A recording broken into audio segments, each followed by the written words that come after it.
Bismillahirrahmanirrahim. Alhamdulillahi Rabbil Alamin. Assalamualaikum warahmatullahi wabarakatuh. Alhamdulillahilazi anama alaina bi nimatil imani wal Islam. Sahabat-sahabat sekalian, pada kali ini saya akan menampilkan sebuah video yang menampilkan kebotolan pakar Kristen yaitu Bambang Nursena ketika ada pertanyaan dari Kristen sendiri. Dan pertanyaan ini sungguh luar biasa karena datang dari kejujuran nurani seorang Kristen. Bagaimana pertanyaannya? Mari kita saksikan bersama-sama. Ada beberapa pertanyaan yang mendasar tentang iman Kristen yang seringkali banyak dari kita orang Kristen tidak juga bisa menjelaskan dengan tuntas. Yang pertama, pertanyaan datang dari Yulvianus Timbonan. Ini memberikan dua pertanyaan langsung. Kenapa tidak menjawab pertanyaan saya? Anda bukan yang pertama yang saya tanyakan di mana Tuhan Yesus Kristus mengatakan di kitab Injil kalau Dia adalah Tuhan. Jadi apa benar agama kami Kristen benar-benar agama yang sesat? Karena menurut saya jika agama itu suci, berarti tidak ada kebingungan di dalam umat Kristen. Namanya kitab suci jadi bersih dari segala hal apapun agar umatnya yang percaya kalau kitab Injil itu suci, di mana kesucian kitab yang Tuhan turunkan kepada kami umatnya? Tolong jawab.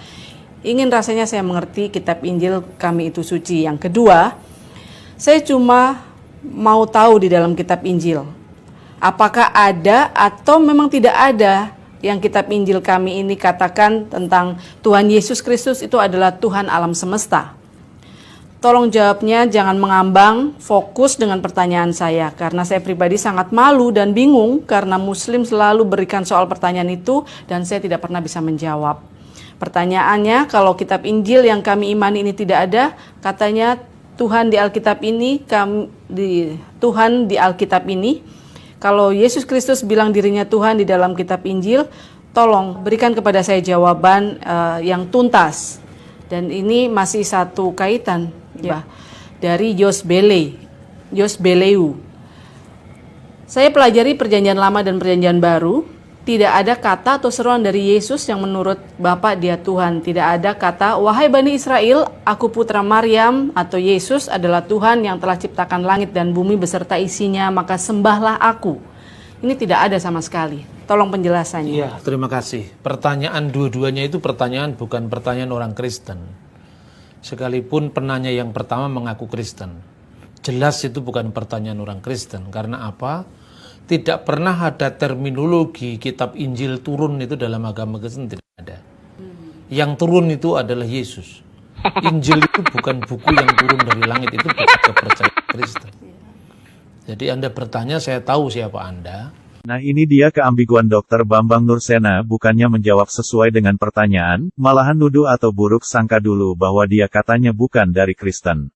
Dan saya akan jawab bahwa yang pertama-tama, dalam iman Kristen, kalau Anda menuntut pertanyaan, di mana Yesus pernah mengatakan, akulah Tuhan, sembahlah saya. Sekarang saya lihat, logika dari pertanyaan ini begini. Setiap zaman, setiap peristiwa, itu selalu punya historical background sejarah. Yesus itu hidup di abad pertama di lingkungan masyarakat Yahudi. Dalam masyarakat Yahudi itu, menyebut nama Allah saja tidak boleh. Tidak berani. Jadi tidak mungkin dibayangkan orang akan mengatakan, Yesus bersabda, akulah Allah, itu tidak mungkin. Tetapi orang sudah tahu apa yang dimaksudkan Yesus ketika dia mengatakan, aku dan Bapa itu adalah satu. Benarkah aku dan Bapa adalah satu menyatakan bahwa Yesus Tuhan? Nanti kita bahas part 2, karena kalau dibahas mungkin terlalu panjang. Yesus tidak menolak penyembahan Thomas. Ketika Thomas mengatakan, ya Tuhanku dan Allahku. Benarkah Thomas mengakui Yesus sebagai Tuhan karena menyebut ya Tuhanku dan ya Allahku? Thomas merupakan salah satu dari ke-12 murid Yesus, yang menjadi pertanyaan, mengapa Injil Thomas tidak termasuk Injil utama? Apakah kesaksian Thomas meragukan? Di dalam Alkitab Injil, Bible, Yesus selalu diidentikan dengan Tuhan. Sebenarnya yang menjadi pertanyaan di sini, apakah dalam bahasa aslinya Yesus dipanggil Tuhan? Tuhan atau Tuan, God atau Lord? Apakah penulisan Tuhan, pen Tuhanan Yesus itu sebuah pemaksaan? Nah, Thomas ternyata tidak mengakui Yesus sebagai Tuhan. Inilah ayat Alkitab yang mendasarinya. Yohanes pasal 20 ayat 24. Tetapi Thomas, seorang dari ke-12 murid itu, yang disebut Didimus, tidak ada bersama-sama mereka, ketika Yesus datang ke situ. Pasal 20 ayat 25. Maka kata murid-murid yang lain itu kepadanya, kami telah melihat Tuhan, asteris. Tetapi Thomas berkata kepada mereka, sebelum aku melihat bekas paku pada tangannya dan sebelum aku mencucukkan jariku ke dalam bekas paku itu dan mencucukkan tanganku ke dalam lambungnya, sekali-kali aku tidak akan percaya. Pasal 20 ayat 26, 8 hari kemudian murid-murid Yesus berada kembali dalam rumah itu dan Thomas bersama-sama dengan mereka.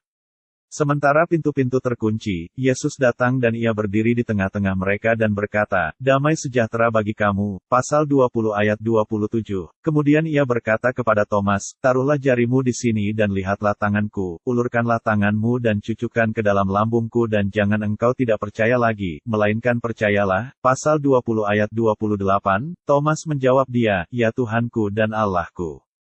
Injil memberitakan Yesus saat disalib lambungnya ditusuk hingga berdarah.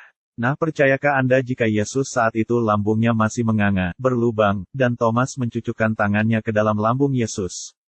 Adakah manusia yang perut dan lambungnya berlubang dan masih hidup?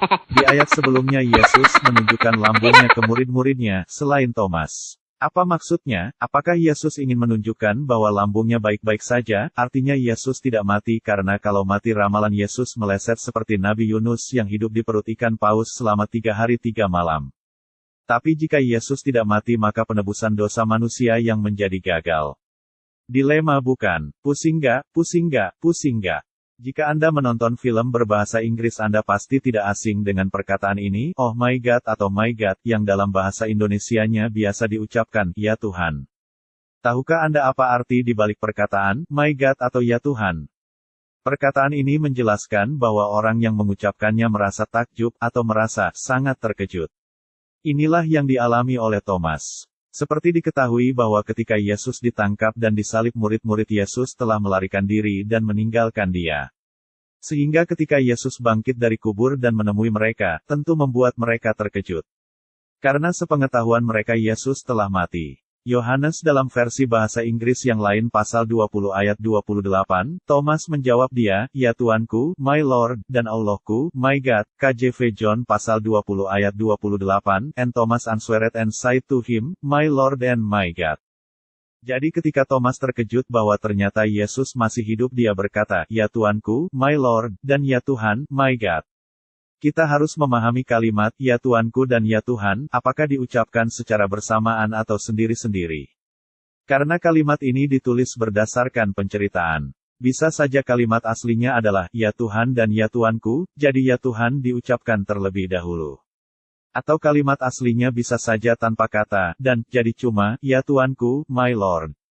Ya Tuhan, my God. Kesimpulannya adalah, bahwa jawaban Thomas dengan kalimat, ya Tuhan, my God, bukan ditujukan kepada Yesus, tetapi itu adalah kalimat ketakjuban seperti halnya kita sekarang ini yang kadang mengucap ya Tuhan, atau kalau orang Inggris mengucapkan oh my God, atau oh God, atau my God, ketika tercengang.